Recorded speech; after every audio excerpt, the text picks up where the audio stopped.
Samantala, idol, power interruption naman po sa Western Pangasinan. Posibleng maranasan po habang papalapit ang bagyong Uwan sa Luzon. Para sa detalye ng balitang yan, kasama natin Idol Jam Victorio. 104.7 IFM. Report! Nag-abiso ang pamunuan ng Electric Cooperative sa Western Pangasinan sa posibleng power interruption na maranasan sa lugar habang papalapit sa Luzon ang binabanteang sama ng panahon sa bansa. Bahagi ito ng preparedness protocol ng Pangasinan 1 Electric Cooperative bilang pag-iingat sakaling malakas ang bugso ng hangin. Nauna nang nakaposisyon ang mga linemen at technical teams at nakahanda na ang mga materyales sa mga substation sa Dasul, Bani, Bulinaw at Alaminos City. Ngayon pa lamang nag-abiso na ang tanggapan sa mga barangay council sa kaukulang pruning operation sa mga sanga ng puno o halaman na nakadikit sa mga linya ng kuryente.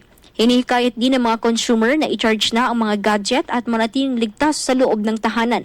Sa ilalim ng protocol, inaasahan na mababawasan ang posibleng pinsala sa supply at linya ng kuryente sa lugar. Kasama mo mula dito sa IFM Dagupan, ito si Idol Jam Victorio. Tatak, IFM. IFM News. IFM News. IFM News.